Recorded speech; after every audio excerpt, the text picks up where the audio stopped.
O filho desobedece à idosa controladora Namâncio, e netos inesperados revelam tudo. Você nunca vai se casar com aquela moça? Marcos, nunca. Enquanto eu viver. Dona Aurora disse aquilo há muitos anos, sentada na beirada da cama do filho, como se recitasse uma sentença antiga da família, e não ferisse um coração. Com a casa grande do vilarejo aparecendo pela janela, um retrato da tradição. Marcos tinha uns 30 e poucos anos, usava as roupas limpas de trabalho na fazenda, e ainda assim, ali dentro, sentia-se com 12.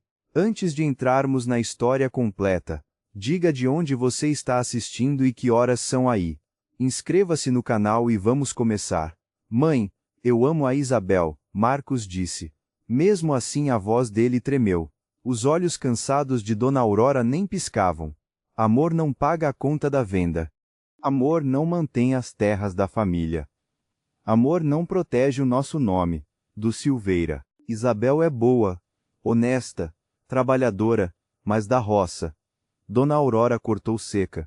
Como se o assunto estivesse encerrado. Se você casar com ela, você perde tudo. Sem a venda, sem as terras, sem lugar nesta família. Você tem uma semana para terminar ou eu termino por você. Marcos engoliu em seco. Lá fora, o canto dos pássaros se movia em silêncio pela manhã fresca. O galo cantava, o ar era de paz, do mesmo jeito que aquela família fazia com tudo, tudo no lugar, tudo quieto. Por dentro, o peito dele apertou. Você não pode mandar em quem eu amo, ele conseguiu dizer. Dona Aurora se inclinou para a frente. A luz do sol entrava pela janela, ilustrando o lenço de crochê na cabeça dela, guardado desde a juventude.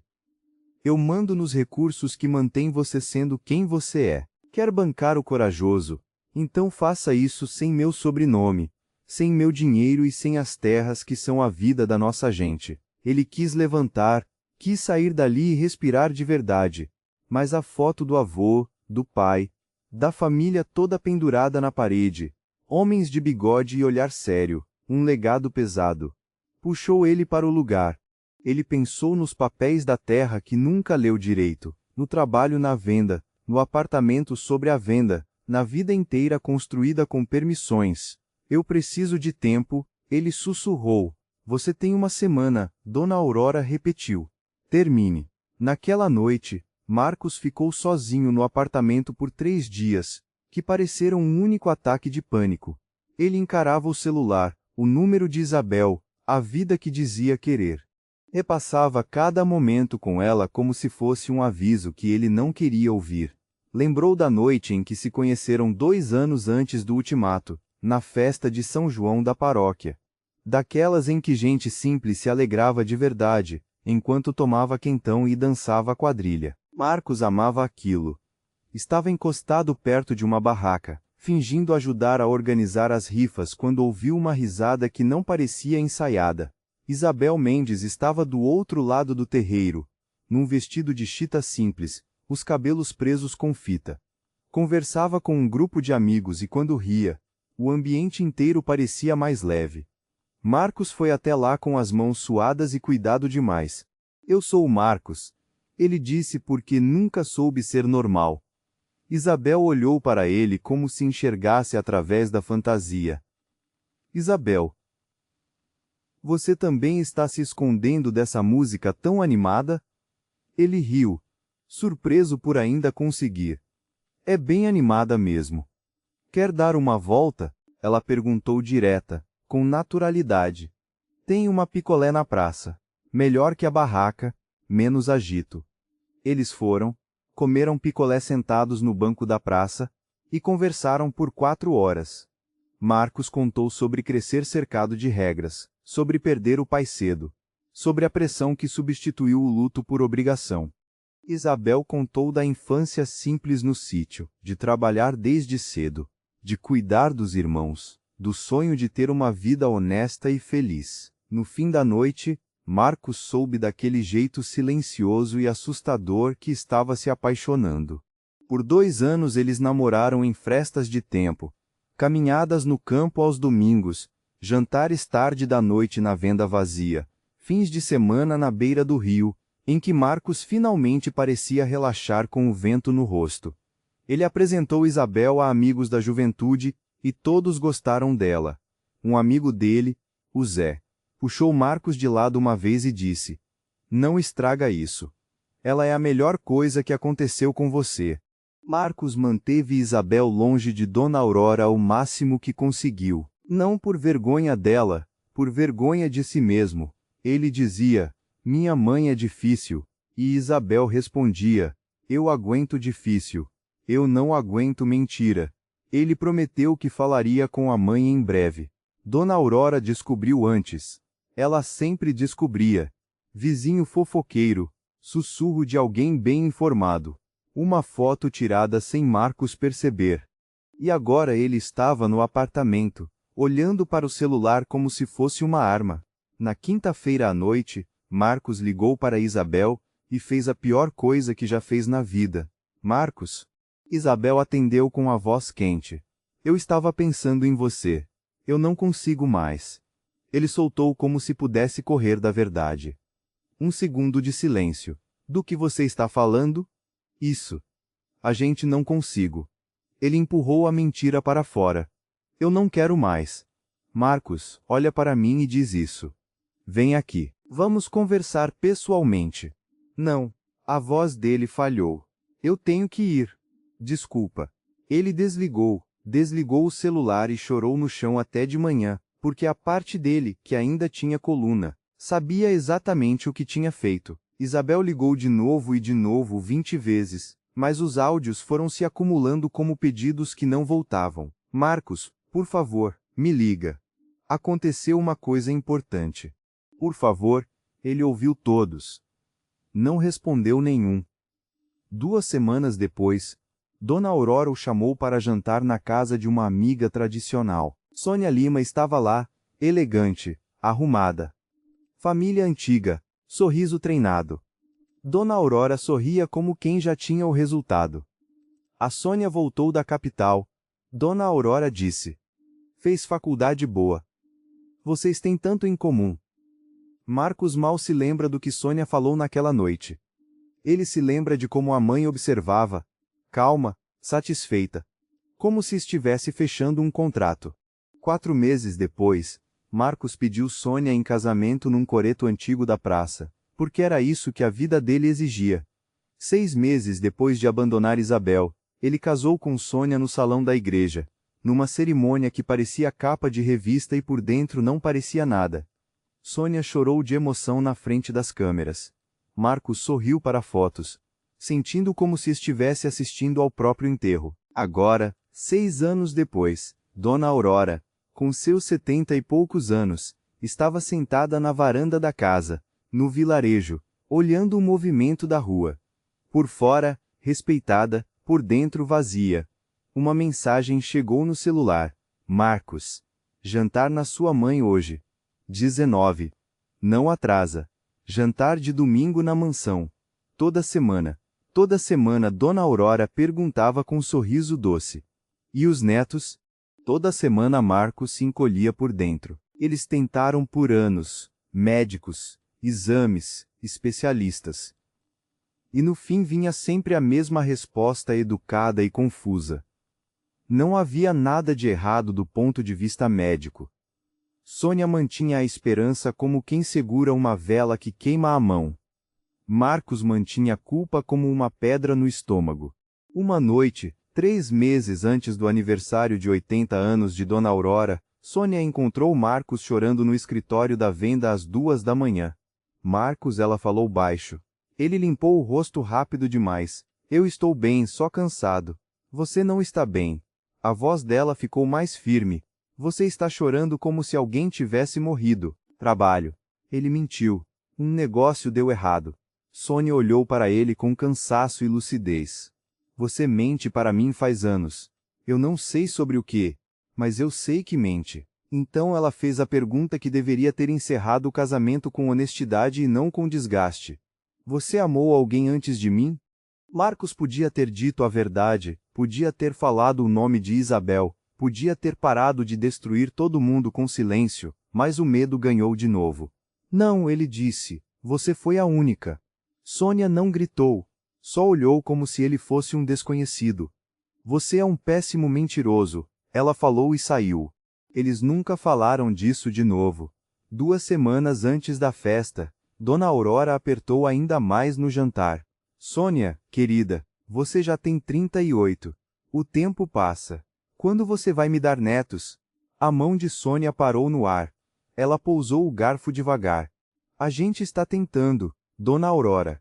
Tentar não basta. Dona Aurora respondeu. A filha da minha amiga teve gêmeos, e o meu filho não consegue me dar um neto sequer. Mãe, Marcos disse contido. Chega. O sorriso de Dona Aurora não chegava nos olhos. Eu quero netos antes de morrer. É pedir demais? Alguma coisa estourou dentro de Marcos. A gente tentou. Ele disse mais alto do que queria. A gente passou por médico demais. Não tem nada errado nos exames. Talvez o problema não seja a Sônia. Talvez o problema seja esta família. Talvez o problema seja você. O silêncio bateu como um tapa.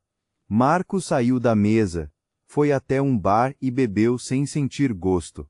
Digitou o número antigo de Isabel de memória, o dedo parando em cima do botão de ligar.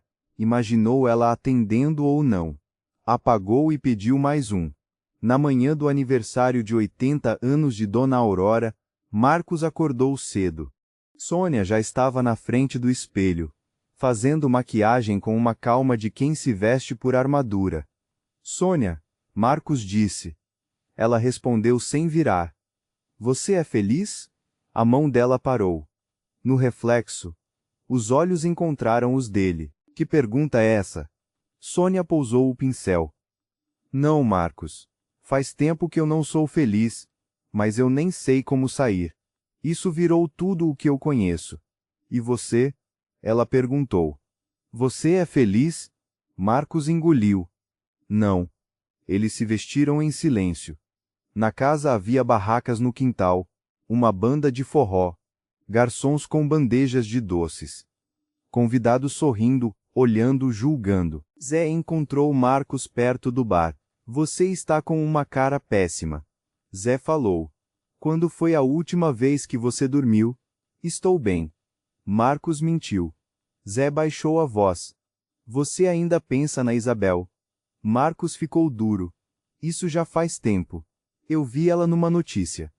Zé disse virou sócia de uma loja de artesanato no sítio. Ela parece bem, você devia pedir desculpas. Eu não posso. Marcos respondeu porque a covardia já era hábito. Às 2 da tarde, Dona Aurora pegou o microfone na varanda e falou sobre família, legado e escolhas certas. Todo mundo riu na hora certa.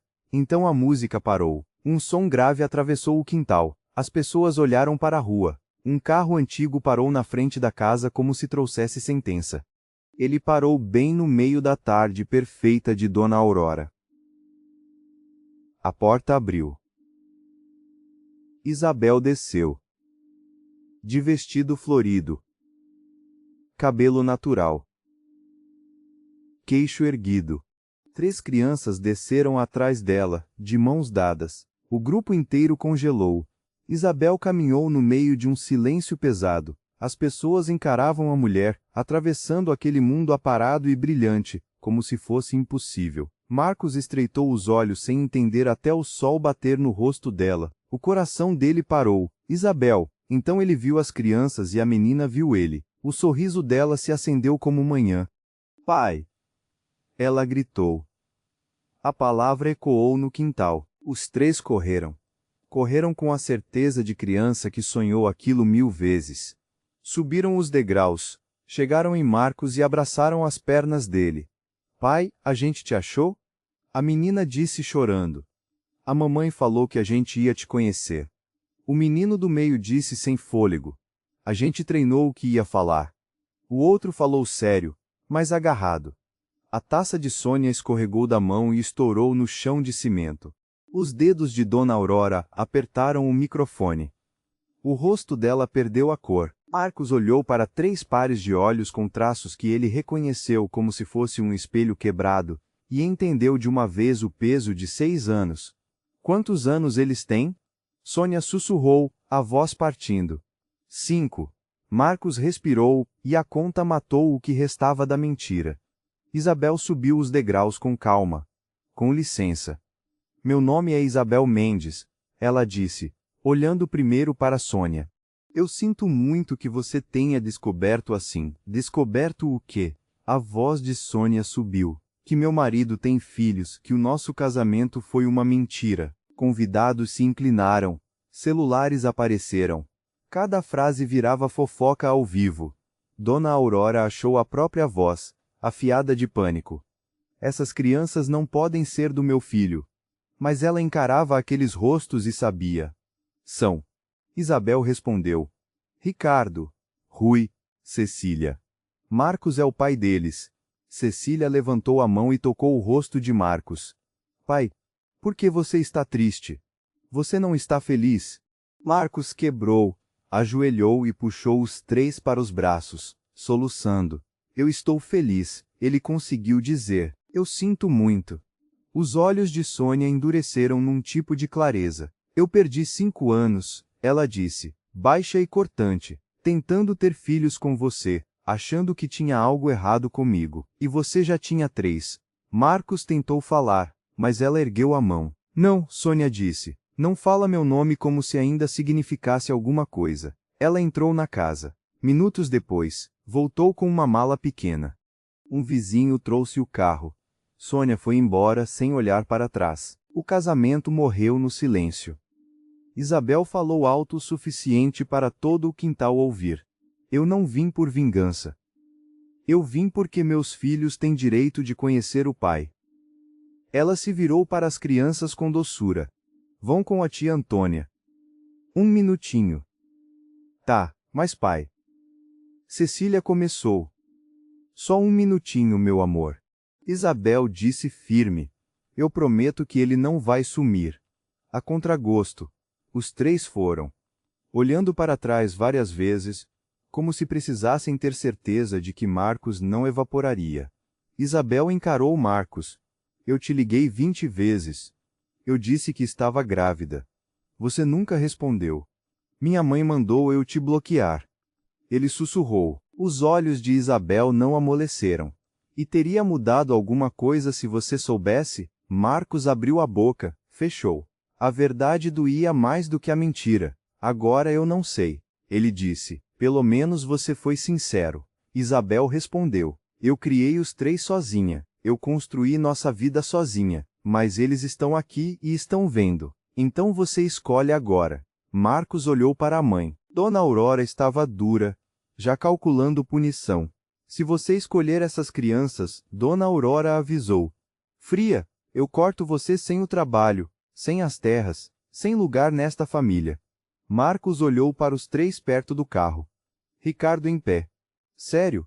Rui segurando a mão da tia Antônia. Cecília sorrindo como se ainda acreditasse em milagre. Alguma coisa mudou. Então eu escolho eles, Marcos disse. Eu escolho meus filhos.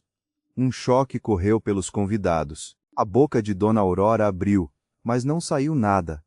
Marcos saiu da varanda, largou a vida feita de medo e foi até os 3. Ele se agachou. Eu perdi 5 anos. Ele falou. Se vocês deixarem, eu quero ser pai agora. De verdade, eu vou estar aqui sempre. Ricardo olhou para ele como um juiz pequeno. Você promete que não vai ir embora de novo? Eu prometo. Marcos disse. E a voz dele saiu firme pela primeira vez em anos. Rui se jogou nos braços dele. Cecília beijou a bochecha dele e sussurrou. Eu sabia que você ia voltar. Dona Aurora gritou.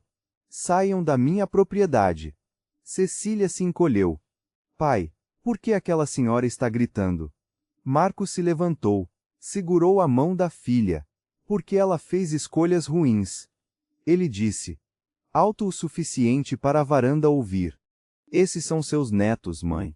E eles não vão a lugar nenhum, enquanto eu não disser. Dona Aurora desceu os degraus com raiva tremendo no corpo. Como você tem coragem de trazer essa vergonha para minha casa? Você quer dizer como eu tenho coragem de trazer a verdade? Marcos respondeu a voz subindo. Você não me protegeu. Você protegeu seu preconceito, Marcos. Dona Aurora sibilou. Baixa a voz. Todo mundo está ouvindo. Ótimo, Marcos disse. Deixa ouvir. Isabel se aproximou, olhos em Dona Aurora. Eu não fui um erro. Ela disse quieta. Meus filhos não são erros. O seu mundo é feito de medo e ódio. O meu é feito de trabalho e amor. Um murmúrio correu pelo quintal. Uma amiga antiga de Dona Aurora ali perto cortou a atenção. Você sabia, Aurora? Ela perguntou alto. Você sabia que forçou seu filho a largar uma moça por ela ser do campo? Dona Aurora apertou a mandíbula. Não é hora disso. É exatamente a hora. A mulher respondeu. A gente viu você controlar seu filho a vida inteira, e agora descobre que ele tinha filhos, e você ainda cobrava netos todo domingo como se fosse brincadeira. Os celulares continuavam gravando. Alguns convidados baixaram os olhos constrangidos, como se finalmente percebessem que eram parte do cenário. Em minutos, a festa desmoronou. Gente foi embora rápido, querendo fugir e querendo contar. A banda guardou os instrumentos. O bar fechou. O aniversário perfeito virou 15 minutos de consequência. Isabel falou para o quintal uma última vez. Desculpem a confusão, mas meus filhos mereciam a verdade. Depois ela voltou para o carro. Marcos foi atrás sem saber o que fazer. Eu posso ver eles de novo? Ele perguntou. Isabel segurou o olhar dele. Depende do que você fizer agora. A gente mora no sítio do Pica-Pau. Se você for sério, você dá um jeito. O carro se foi. 3 rostinhos colaram no vidro, acenando. Marcos acenou até sumirem. Atrás dele, Dona Aurora disse com veneno. Você jogou tudo fora por crianças que nem conhece. Marcos virou. Não, eu joguei tudo fora 6 anos atrás quando eu te obedeci. Hoje eu estou pegando de volta. Ele pegou uma mala no quarto de infância e saiu da casa sem olhar para trás. Naquela noite, o celular dele explodiu. Mãe, advogado, gente da empresa, colegas. O que aconteceu? Ameaças, barganhas. Marcos apagou tudo. Pegou a estrada sem plano, só com uma decisão: não fugir de novo. Na segunda-feira, o advogado de Dona Aurora ligou. Marcos estava demitido. Herança congelada. Acesso cortado. O advogado de Sônia ligou depois. Divórcio sem briga, sem pensão. Sônia ficaria com a casa.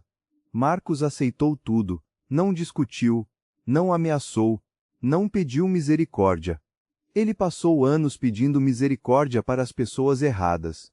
Alugou um pequeno chalé no campo com o que sobrou de economia e mandou mensagem para Isabel. Posso ver eles amanhã? A resposta veio 3 minutos depois. 10 horas. Não atrasa.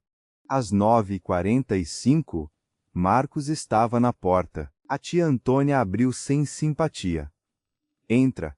A casa era clara, com cara de vida real, cheia de fotos que Marcos não merecia ver. Aniversários, parquinhos, escola, momentos comuns que ele tinha perdido. A garganta dele apertou diante de uma foto de 3 crianças pequenas com pijamas iguais e boca suja de bolo. Outra de Isabel dormindo no sofá, com os 3 jogados em cima dela como filhotes. 3 passos dispararam na escada.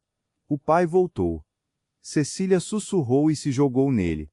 Marcos se ajoelhou e segurou os 3, chorando no ombro pequeno que cheirava a shampoo infantil. Isabel observou do alto da escada, cansada, forte, cuidadosa. A primeira visita foi curta. Isabel colocou limites como parede. As crianças tinham almoço, banho, rotina. Marcos precisava ir embora, mas ele voltou no sábado seguinte e no outro. Ele chegou no horário, sempre sem desculpa, sem sumir. Ricardo parou de perguntar se Marcos ia voltar. Rui começou a trazer livros de dinossauro para ele ler. Cecília dormiu no colo dele vendo o filme, confiando o lado mais frágil. Marcos procurou o trabalho e portas fecharam. A influência de Dona Aurora chegava antes dele. Entrevistas canceladas, propostas sumiam. Gente conhecida não achava um encaixe. Ele pegou consultorias pequenas, viveu com cuidado, contou dinheiro, Se recusou a pedir qualquer coisa à mãe, até que um pequeno produtor rural, o seu Joaquim, deu uma chance. Um sócio chamado Paulo chamou Marcos nos olhos e disse: "Tem gente dizendo que você é problema. Eu acho que você finalmente aprendeu o que importa." O salário era muito menor. Marcos não se importou. Ele colocou uma foto dos três na mesa e trabalhou como se honestidade fosse a única moeda. O tempo passou. Isabel deixou Marcos fazer jantar de domingo. Depois, um dia no meio da semana, as crianças foram relaxando. Pararam de conferir o tempo todo se a mãe estava por perto. Começaram a agir como crianças com pai. Marcos aprendeu rotina. Ricardo gostava de planetas. Rui era apaixonado por dinossauros e perguntas sem fim. Cecília desenhava nossa família com um pai que antes era imaginação e agora era toque. A vida de Isabel também seguia. Um dia Marcos chegou do parque e havia um homem na cozinha, moreno. Óculos. Voz tranquila.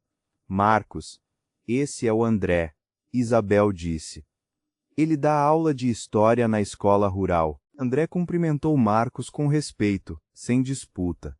Mais tarde, quando as crianças estavam no quarto, Marcos perguntou: "Vocês estão juntos?"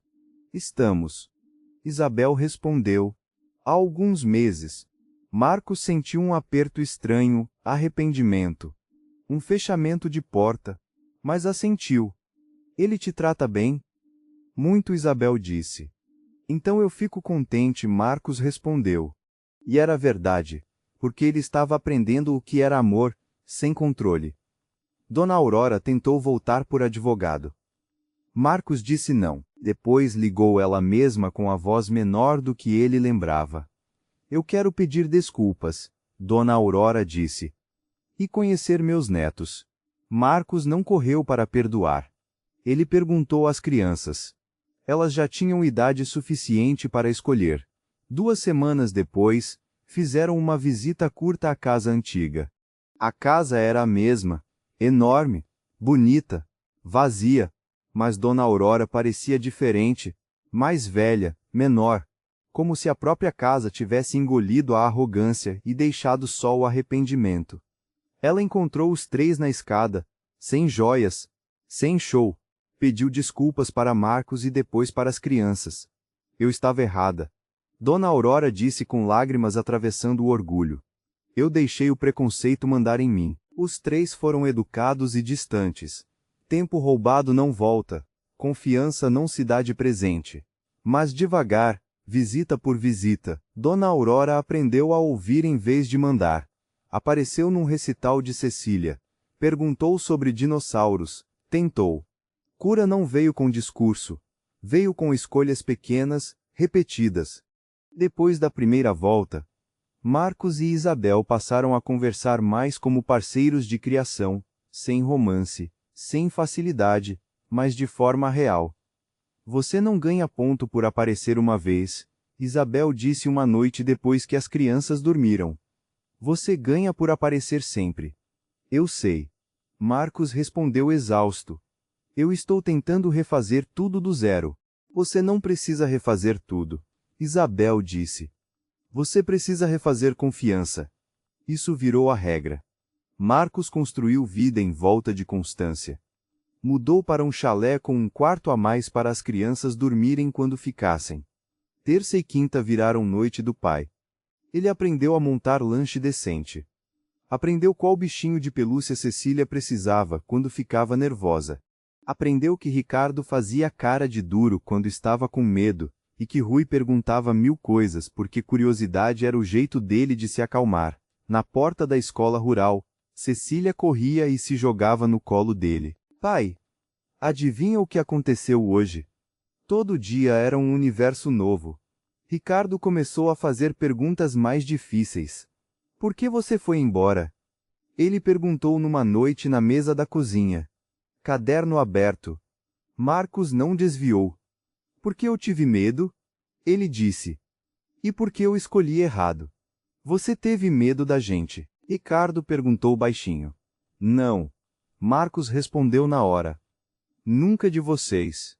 Eu tive medo da minha mãe." Tive medo de perder dinheiro e aprovação. Eu achei que isso era vida. Eu estava errado. Rui levantou o olhar do livro.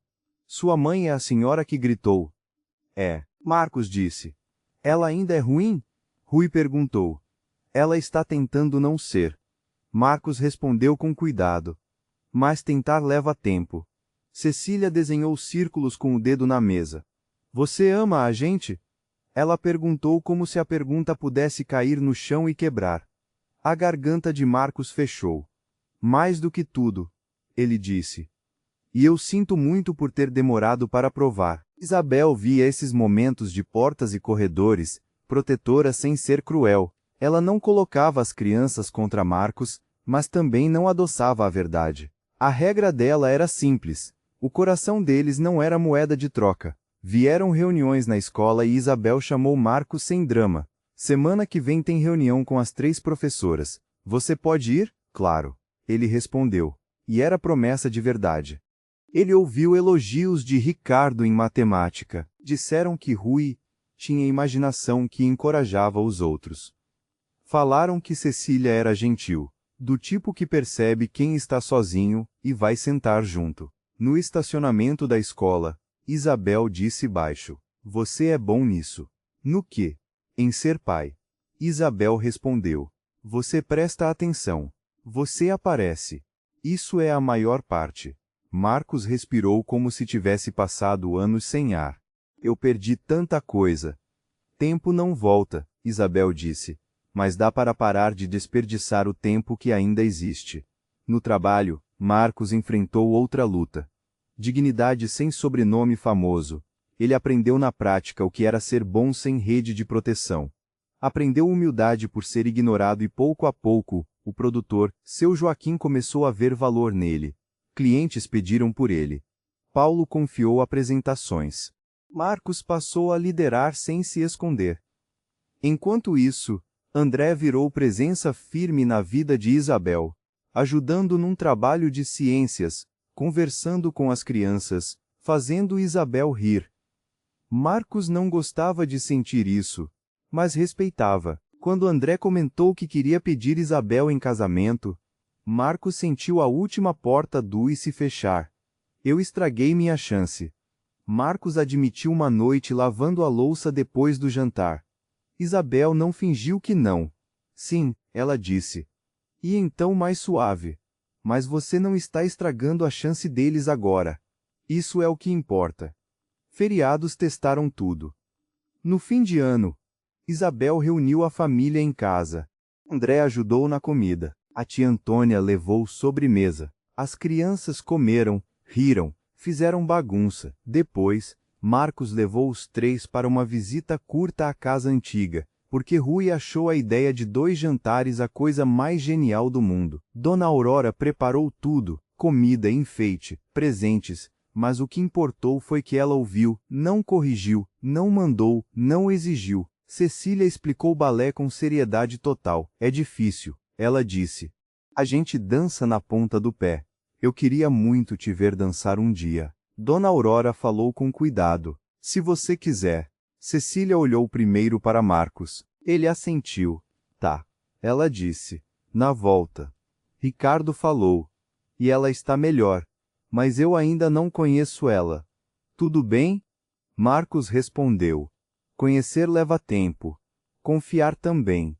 Mais adiante, um convite chegou que Marcos nunca imaginou. O casamento de Sônia. Isabel mostrou o envelope primeiro. Ela convidou todo mundo. Isabel disse. Eu, o André, as crianças e você. Ela escreveu uma nota. Quero encerrar isso direito. Marcos ficou 3 dias com aquilo. Depois ligou para Sônia. Marcos. Sônia atendeu calma. Realmente bem. Não aquela felicidade frágil de antes. Eu recebi o convite. Ele disse, se você tem certeza, eu vou. Tenho.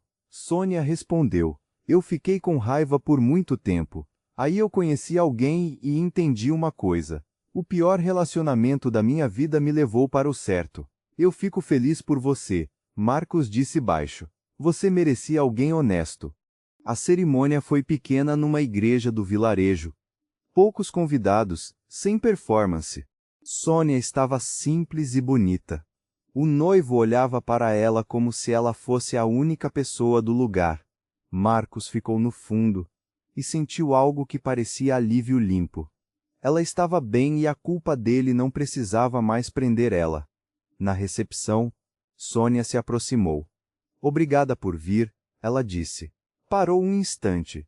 Você é feliz, Marcos? De verdade? Marcos pensou nos últimos anos.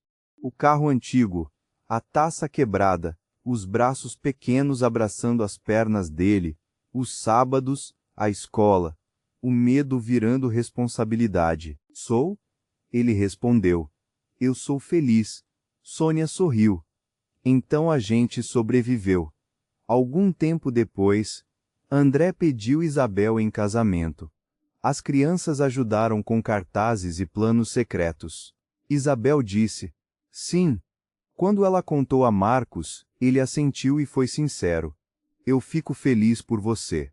Ele é um bom homem e eles vão ter mais amor por perto. Isabel observou. Você não está com raiva, eu não tenho esse direito. Marcos disse, eu sou grato por você ter construído uma vida depois do que eu fiz. A voz dela baixou um pouco. Você não ganhou segunda chance comigo. Você ganhou segunda chance com eles. Não confunde. Eu não vou. Marcos disse. Eu sei porque eu estou aqui. E era verdade. Na virada do ano, Marcos estava sozinho em casa, não solitário, só quieto. As crianças estavam com Isabel. Do lado de fora, o vilarejo fazia barulho ao longe. O celular vibrou. Mensagem das 3 crianças no grupo cheia de entusiasmo. Ricardo, feliz ano novo, pai. Rui, feliz ano novo. Cecília, feliz ano novo. Te amo, infinito. Marcos sorriu e respondeu. Eu amo vocês. Vejo vocês amanhã. Na manhã seguinte, ele buscou os 3 e foi ao parque da cidade vizinha. Mesmo assim, porque promessa tinha virado moeda. Empinaram pipa no vento, comeram lanche com as mãos frias. Cecília riu tão forte que saiu um som engraçado, e quando ficou com vergonha, Marcos riu junto, e ela riu ainda mais. Na segunda-feira, Marcos entrou no escritório do seu Joaquim com café na mão, e Paulo parou ele no corredor. Reunião grande às 9. Paulo disse, quero você liderando. 2 anos antes, Marcos achava que reunião importava por dinheiro. Agora importava, porque ele estava construindo algo limpo. Trabalho que dava orgulho. Um nome que os filhos poderiam carregar sem vergonha. Algumas noites, Marcos ainda acordava com o peso dos áudios antigos de Isabel e o som do próprio silêncio. Nessas noites, ele não ligava para a mãe, não procurava fuga. Ele abria o calendário, horário de buscar na escola, treino, apresentação, reunião, pequenas responsabilidades que provavam que ele não era mais aquele homem. Ele não podia apagar o que fez, mas podia vencer o passado com presença. E devagar, a vida que ele achou que tinha perdido virou a vida que ele finalmente mereceu. Dona Aurora, a matriarca da família Silveira, demorou para entender a lição mais valiosa. Legado não é sobrenome em placa de fazenda ou nome de rua. Legado é para quem você aparece quando custa alguma coisa, é a força de amar e se arrepender de verdade. Ela aprendeu tarde, na marra, na frente de todos os seus convidados, mas seus netos não precisavam de uma avó perfeita, precisavam de uma avó presente. Se você gostou da história de hoje, eu tenho certeza de que vai gostar da próxima. Não perde tempo, é só clicar na tela.